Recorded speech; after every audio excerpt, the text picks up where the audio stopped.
Alrighty, guys, welcome back to another episode of the Starting 11 podcast. My name is Emilio Pena. I'll be your host. I got Evan Alvery and Grant Rowan here today. We had a pretty eventful weekend for soccer. I think probably the main game was the Manchester United Newcastle game. That was the league final, the Carabao Cup, and this was United's first time getting a trophy in 6 years, so pretty big deal.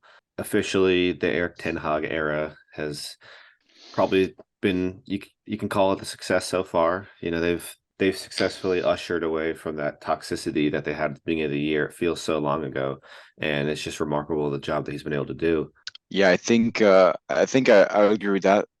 Before talking about the game in general, I think it's it's quite impressive of how different this Manchester United team is from the one we've seen, early September and October before Cristiano Ronaldo leaves the team. And I think, it's basically what I mean. I don't know for you guys and for other people, but basically it's what I expected from Erik Ten Hag. Seeing the job he did in Amsterdam, he was really good coach and he really, managed this team very well. So, coming into Manchester, this is what we expected from him. Maybe people thought that he wasn't a man of the situation after what happened in September and October, but it turns out that he made all the haters shut their mouth and just win like we expected him to do. And I think this is a great trophy for both Manchester, for him, and a great way to not conclude the season because it's just late March and there is some like 2 or 3 months to play still, and there is a title race and also European Cup games for Manchester. But let's say that winning the League Cup and then being second in the Championship, I think it's already a good season. It's the objective been have been fulfilled. Yeah, one of my favorite parts about this game was so I've had this really bad issue where every single time that Manchester plays, I throw a little bit of money on Marcus Rashford scoring a goal, considering the form that he's been in. Casemiro scores the first goal, and then the second goal, it like Rashford kicks it and it bounces off the defender's foot. So you think you get the Rashford goal. I'm doing the finger point to the head and everything. I'm all lit, and I look at the bet and it says it's successful. But then like 20 minutes later, I get this email and it's like the bet, it's been a correction. It was actually an own goal. So I'm just like, God. But then later that night, they changed it back to a Rashford goal, which, I don't understand the logic behind it. It looked like it was clearly an own goal, but that's something I'm happy about. I'll take it. I was gonna say I had a feeling someone, and by someone I would say Emilio was betting on a Rashford goal Yeah. because he's earning pretty money. It's like free It's money with that kid right now. Him and Victor right. Osimhen Yeah. is Yeah. He's been on fire too. We'll talk about him a it's little bit later. yeah, but Manchester United, not the biggest trophy in the world, but it kind of feels like Barcelona when they beat Madrid in the Supercopa. To start. Yeah, it's a start. It kind of gets you back on track, gets you, I don't know, inspires a team, gets confidence moving forward, and they are still in all three competitions still, right? I mean, they're still in the league. They're Yeah. Yeah, might fighting, might not be the last trophy of the season. FA yeah, Cup, FA Cup and then Europa Europa League. League. So Yeah. they have a chance at a few more, and that's definitely a confidence booster. I feel But like they got to be the favorite for the Europa League too. Yeah, I was about to say that too. yeah, I'm trying to think who else is still in that could give them some I would say Berlin, problems. but this is probably a good transition into the Berlin Bayern game. I think Berlin beat Ajax 3-1 in the Europa League first round, but this weekend they played Bayern Munich, and it was a really big game because they were vying for tying first place with Borussia Dortmund, and Yeah, it was not close at all. I was looking at the stats, and Bayern had 20 shots to Union Berlin's 3, and none of them were on target either. So rough game for Union Berlin. Evan, I gotta ask, is this the end of like this fairy tale run that they're having, or do you think they still have a chance no, to? no, it's actually quite logical because it is true that when you play a European Cup game in the week, you're always a bit more tired.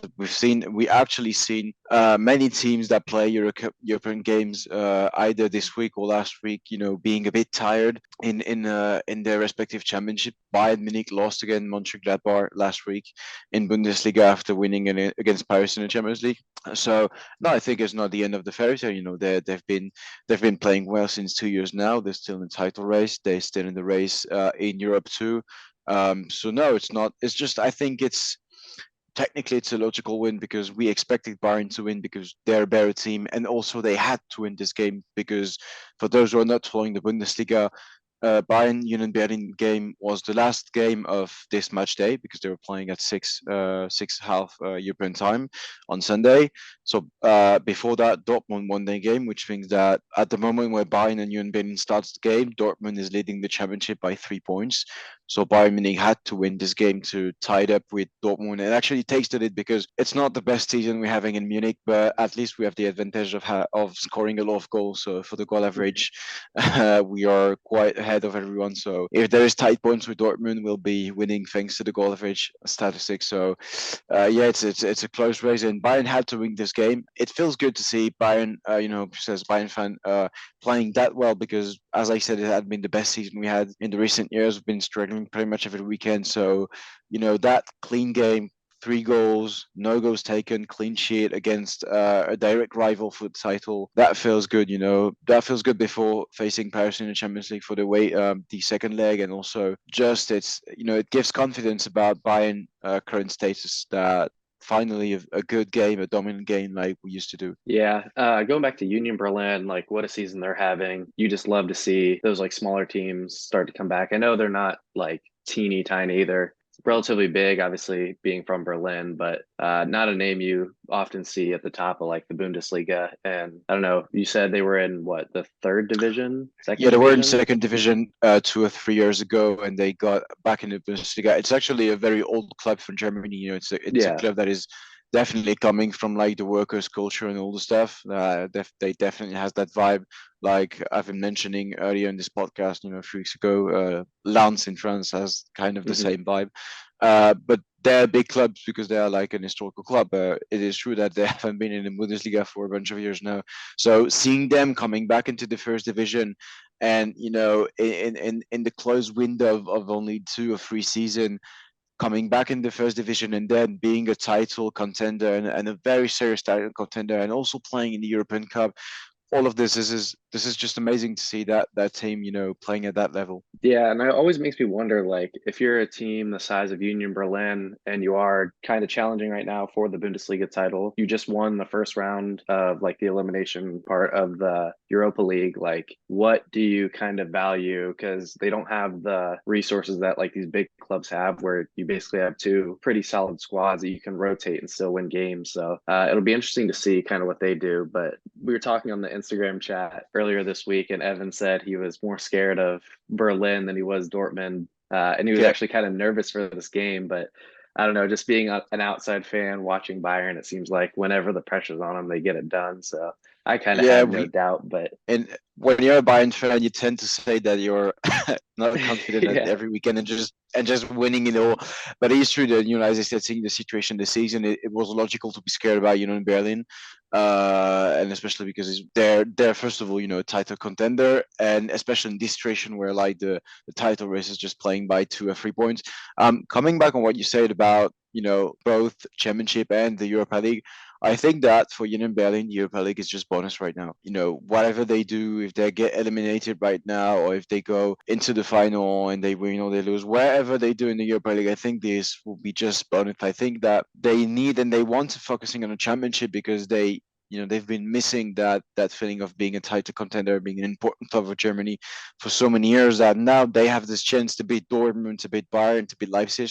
So I think they have to focus, on the Bundesliga. That doesn't mean that they're not going to play in the Europa League. They've played well in the first game, and they have Mhm. great chance of qualifying for the next round. But I think that there will be a moment where if they get eliminated of the Europa League, they'll just be like, well, whatever. We're just focusing on championship because this is the main thing right now. Yeah, I don't know if it's almost better for them to get eliminated sooner rather than later. I know it sounds like bad, like you obviously don't want to be eliminated from tournaments, but we'll get to it later. But Barcelona being eliminated by United in the first round kind of is a blessing for us, regardless of this week's result, which we'll also get into.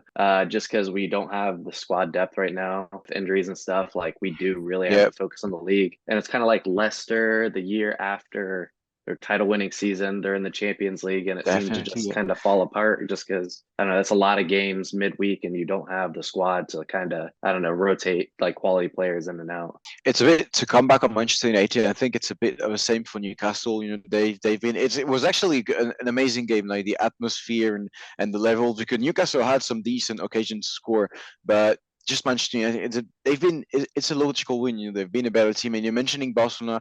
I think they in Europa League, Manchester eliminating Barcelona, I think is just logical result because they have a better team, a bit more experimented. You talk about the depth of the bench, and I think as you say, it's a blessing to be eliminated, which is I think the same for Berlin. They don't have that depth and they're missing experience compared to other club in Europa League, like Manchester United, for example. So I think whatever they do in Europa League, this will be great, and they don't have to go. They need to avoid that situation where you get a bit pushed back in the championship, like fourth and fifth, which means that you are out of the Champions League places, and also eliminated, like not winning the Europa League, which means that you're not accessing the Champions League by winning the Europa League too. So they need to avoid that situation where currently they're in a race for everything, but at the end of the season they might be losing everything, not qualifying to Champions League, not winning the title, not doing that well in Europa League. So I think that we're in a moment where they need to choose which competition they want to give the priority to. That makes me think, like last year, Liverpool, they were vying for every competition. At one point, the question was being asked, like, can Liverpool really get 4 trophies in one season? It's kind of shooting them in the foot this year because they're struggling. Yesterday, they had a draw with Crystal Palace, and it was just such an awful game to watch. We don't have to talk about that one too much, but I did want to ask, because it kind of fits the question. I wanted to ask about the Champions League in the first couple games we saw, or the first round that we saw. Who do you think was the most impressive team in the first round so far? Honestly, Madrid. Yeah. I'm sorry, I'm not here as a Liverpool fan, but That they've been first of all surprising because I think I gave the win for the first leg to Liverpool because they were playing at home. And what a win from Madrid again. The Champions League and Madrid is a love story. They might be struggling in Championship, in La Liga, but whenever they play the Champions League, it's just something different. And the results in Liverpool proves it. So I think I think first of all that Madrid has had the most impressive game in terms of scoring because 5-2 is the. We had 1-0, we had 2 zeros, but 5-2 is really a huge score. So I think that in terms of scoring, Madrid had the biggest game in that first round. But again, they've been mostly dominant. 5-2 huge win. They came back from being from Liverpool leading the game. So I think Madrid was the most impressive team. Yeah, I was also gonna say Madrid, but also have Napoli as my most impressive team. And I think they're just have been the most impressive in Europe. Just kind of what happened with their squad in 2022, losing Koulibaly, Fabian Ruiz, Milik, Insigne leaving. You kind of wondered like what's Napoli going to be next season, and they've just kind of replaced them incredibly. Like they're so fun to watch too. I think they won 2-0 in their first leg of the Champions League, and they haven't slowed down across any tournaments. It seems like every Serie A game they're firing just the same as they are in the Champions League, which is pretty impressive for a team like we were just talking about, like still rebuilding after all this, getting a new team together and still competing. So I think Napoli is probably my most impressive in the Champions League and just in Europe this year. both you guys nailed it on the head right there, because I was just looking at all these fixtures. No one else was really that dominant per se. Like Inter gets the win, but it came at the expense of a late red card and a kind of a lucky Lukaku deflection. And then like Benfica beat Club Bruges, but we didn't really highlight that game that much because those teams aren't in any of the competitions we follow too intently. Same with Milan, like not the most impressive game. Tottenham's missing Bentancur and some other players in that game. And then like Dortmund, Chelsea kind of outplayed them in some respects that game, but they had the incredible counter and with the Adeyemi goal. Manchester City and Leipzig, that game was a pretty big disappointment. I feel like at the end, Pep was kind of talking about how he was really happy. I said it. Like they should. I've said it last time on the podcast. Said this might be at least the game in Leipzig might be a trap for Manchester City. Yeah, it is going back to Manchester for the second game. It's going to be at the Etihad, but I think that one is my next question, I guess, will be is if any of these teams that are either having a draw or at a deficit, out of any of them, which one do you think would be the most surprising or least surprising, rather? Which one do you think would be least surprising to advance?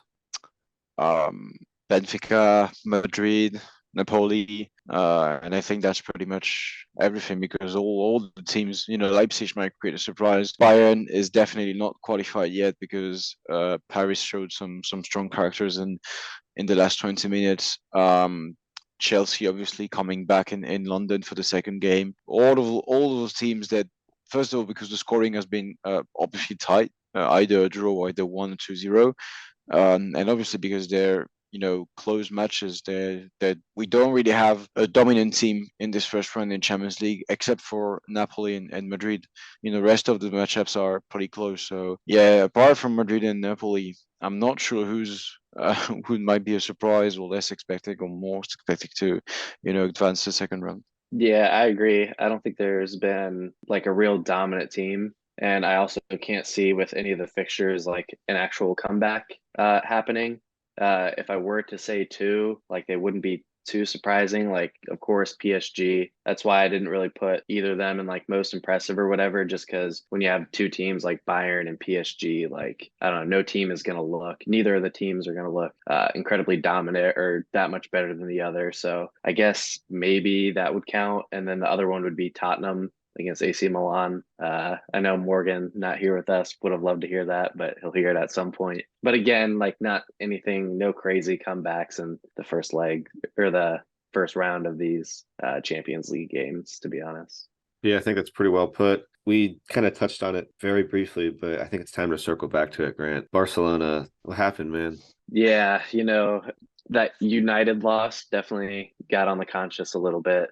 It's hard. I know how much bigger these big clubs are than these other smaller teams, but I mean, they are all still professionals in the top division, so anything could happen any given week. Definitely hurts missing Pedri in the midfield because well, recently he's been bagging a few goals and stuff, but that's not really his game, getting the goals or assists, but he really sets the tempo and the pace of the Barcelona team, holds up the ball well, controls the ball, kind of controls the field, to be honest.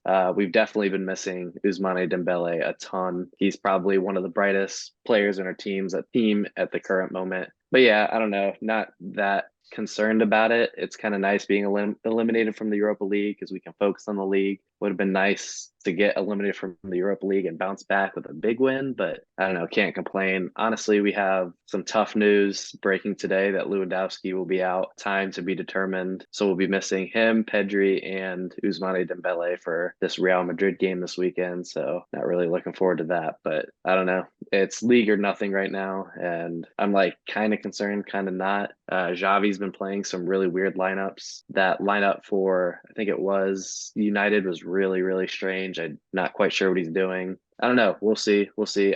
Again, not super concerned. These are all professionals. Anything could happen any week. But yeah, that one to a relegation team right now kind of really stings after that United loss. Grant, the journalist over here, said that it was a missed opportunity to really widen the gap for the title race and kind of put one foot already in the trophy because of also Real Madrid's results this weekend. Do you agree with that? Yeah, 1,000%. I think we're 7 points up on the table right now and had a chance to go 10 clear, which is pretty massive gap. Yes, I was watching that that Madrid derby. Seeing the 1-1 draw was, I mean, pretty incredible. It was 0-0 for the longest time. I think it was Correa that got sent off with a red card in, Yeah. I don't know, the 60th-ish minute. Yeah, I want to say. So you're like, oh, here we go. Like Real Madrid's going to take this game over. And then shockingly, Atletico comes back and scores one. And it took Madrid till, I don't know, mid 80th minute to get one back. So that was a big result, them dropping 2 points. And you're like, all right, here we go. We have Almera. I think it was at home, even regardless. Tomorrow we can go 10 points clear. And I don't know, that really makes you feel good. And yeah, just didn't capitalize. And it is kind of disappointing, even with those injuries out, like the quality we have in the team to not come away with 3 points. Just or even a point in general is pretty disappointing. Yeah. Let's circle back though to the Champions League because I wanted to ask you guys if any of the matchups were like that big of a shock or something that was unexpected. I wouldn't say it's a shock yet, but I think there's a potential a big shock in that City Leipzig matchup. Just because it was kind of shocking seeing City's lineup for that first game or that squad sheet. I think Laporte, Stones, and then someone else, De De Bruyne, Bruyne. were all left out of the squad, which was pretty interesting. Pep did say De Bruyne and Laporte, I think, out with illness. Okay, So like okay. he had no choice. Yeah, but like even regardless, I think it's like City's got their work cut out for them because I know Evan, big Bundesliga fan, knows Leipzig right now are in really good form and Yeah. City kind of losing pace of the league, kind of there, kind of shaky right now in their form. And it seemed like they were gunning for sure for the UCL this year. And I don't know. I right now I wouldn't be too shocked if Leipzig go out. I don't know if they play tomorrow or Wednesday, but eliminate City really early in the Champions League and kind of ruin their dreams really early. I think that'd be a shock if you told me at the beginning of the season City went out in the round of 16. That'd be a pretty big shock. But yeah, I'd watch out for Leipzig this week. When the game changed too, like it was when they subbed in Christopher and Cuckoo and they started to play with more urgency, I felt like, and Yeah, was ultimately that his they first got game that. back? I think it was his second Yeah, game back. I Okay. think he played in Championship before. Well, for me, I think like the biggest shock is like it's easy to like I don't even know what I'm trying to say, but like the Liverpool in Madrid game was pretty rough because like Nunez scored that like crazy goal like 3 minutes in, and then Salah gets that deflection off of Courtois like at least like 15 minutes in maybe, and we're feeling good 2-0, and they just made this blunder, so like they're probably freaking out, but Vinicius and Benzema, they're like, calm down, tranquilo, and the it just fell apart. It was I don't want to say it was a shock, but it's just like the way it happened was so shocking to me. I think Emilio, we talked about that Liverpool game together in the podcast where we were just us two, Hmm. and I mentioned the fact that I expected Liverpool to play well and use the Champions League as a bounce back game because we mentioned that currently Liverpool in the Premier League they're not at the best. So I was expecting them to use the Champions League, as all of those big clubs, this magical thing with the Champions League to bounce back and when I saw like the results 5-2 at home against Madrid, I was like, ouch, that hurts because it wasn't like neither the expected results and also just in the in the attitude showing up in the pitch and all the stuff. This is not what I expected from Liverpool, and that hurts because you're honestly, I'd say that you're already half eliminated because it will be hard to come back and with that in Madrid with after taking 5 goals at home. And you're also not that feeling that good in the Premier League right now. So kind of hard times to live for right now. Yeah, yeah, it's rough. Yeah, I mean, it's tough too because like going into that game, you won those two games. Two I think games, yeah, yeah, 2 games in Yeah. a row, which isn't the longest streak, but you get firing. Cody Gakpo had a right. goal in both those games, so you're feeling good. Then you get off to that start, and then I don't know what happens. It just kind of crumbles, and I'm not quite sure. I don't know if this is one of those situations where it's like I don't know, better if Liverpool don't advance, so they can purely focus on the league, but I don't know how far gone the league is. If I don't know, winning the Champions League maybe is your best shot at getting back in next year. Yeah, so I don't know. It'll be pretty interesting. I would never say never. I would love, even though I've had my beef back in the past with Liverpool before, with the I don't know the comeback against See, Barcelona, the Andy Robertson. I'd really be happy if you guys pulled it off this weekend. So because of that game, that's why I can't like rule it out officially. Like Evan said, it's already done, but I can't rule it out officially. But No, watch, like obviously two not. 2 weeks from now, it's yeah, gonna be like 3-0 after like 40 minutes, and I'm just gonna be like crying into the pillow. Last season Chelsea they had a bad game at home against Madrid, and they started very well the second leg in Madrid. I think they were leading 3-0 after just a few minutes in the game, and then obviously we know what happened. Madrid came back in a crazy finish, but it's not impossible. It's just that you know at that moment last year, Chelsea, they were the reigning champions of Europe, so they had a status that was still playing well. Thomas Tuchel's system was still working. But Liverpool is a bit different. We feel that it might be the end of a cycle with Jurgen Klopp and all these players like Mo Salah and all the stuff. So it's a different situation than Chelsea, but obviously it's not over. And a team like Liverpool, a coach like Jurgen Klopp, you expect them to fight back and start like the revolution for next game. It will be hard, obviously, as Emilio said. It's not over until it's over. But yeah, it's definitely sure that you guys are in a tough situation. What's going to happen is they're going to sell Mo Salah to PSG, like the rumors are saying, and they're going to use that money to buy up Jude Bellingham from Dortmund, and then the midfield will be all good. That's the dream. That's the dream right there. I think you're gonna need a little more than Jude Bellingham, but Yeah. Get, I mean, I'd be a great signing. But honestly, I didn't want to say it. it's an interesting topic that we might talk about later in the season. Like, I'm 100% sure that Jurgen Klopp will be either fired, like friendly, or just leave Liverpool by himself at the end of the season. I think it's definitely the end of a cycle in Liverpool. wow. So it will be interesting to see, how it's going to go for Liverpool this summer. What new players you guys will sign, what players you're not going to keep in the team, and all the stuff. Because obviously, that team who won the league and won the Champions League, it's a bit of as I said, an end of cycle. Mane left this season. I think the 7 years of curse of Jurgen Klopp is coming back again, just like in Dortmund. So no, I think it's an interesting topic to talk about this summer, or in a few weeks or few months, how Liverpool is going to manage the end of the season and preparing the next season. Definitely going to be a lot of changes going around with Liverpool. Yeah, unlike Tottenham. Yeah, Tottenham's just going to stay the At least same. you guys sign players. Sure, they're going to end up just like re-signing Harry Kane. Yeah, which would probably be good for them. But like, yeah, it's just funny because Morgan's always in this like tumultuous cycle. Like, he's going to leave. We're terrible. Let's get rid of Conte. And then he's also, like, Emerson sucks. And then he's like, Emerson's actually my favorite player now.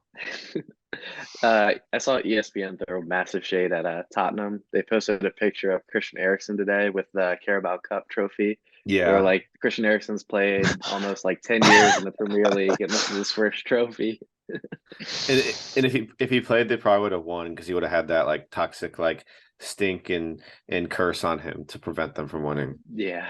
I don't know. Maybe that's what it is. We need to get Morgan to like get the bad, I don't know, juju off of Tottenham. Maybe I he's don't the know bad what they juju. do. Maybe. I don't know. They've been pretty rough. Yeah, for it's a been while, bad but ever since. the Yeah, last like time. forever. Yeah. I want to give a shout out to Lionel Messi for winning the FIFA, what is it? The player of the year. Yeah. And Emi Martinez Yeah. winning goalkeeper of the year. That's number 7 most all time. Just keeps racking them in.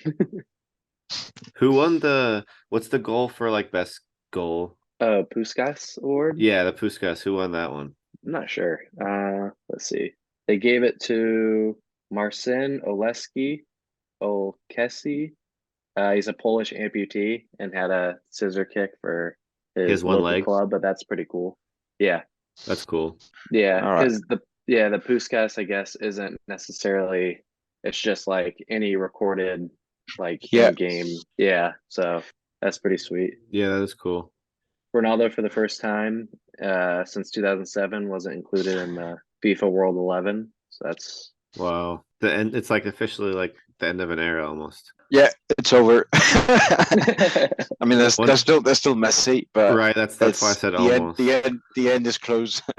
I don't know. Would you count Neymar in that era? I don't know. He's been injured and kind of He's fallen kind off of recently. been part of that era, but like Yeah, he's not like the staple of the era. could have been if he stayed in Barcelona, but that's Yeah. neither here nor there. Yeah. That's Right. funny you say that because we were talking about how like since I got that Cody Gakpo jersey, I was talking about how like I didn't want to get a player who's like about to leave or anything, and then Yeah. we were trying to come up with good examples, and we were like saying how didn't you get a Neymar jersey like right before he left for Barcelona? Oh yeah. I go into Soccer Village, see a nice Neymar jersey in my size, and I was like, oh yeah, I have to get it.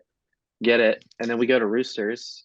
Like all of us were there because I don't know if you were there that time, but I walk up and Lucas like, oh, like is that a Neymar jersey? Because he like saw the back. I was like, yeah, just got it. He's like, do you see he was linked with PSG? I was like, dude, like that happens all the time. like 2 weeks later, like the You're like, no big rumors deal. started It's just getting, rumors.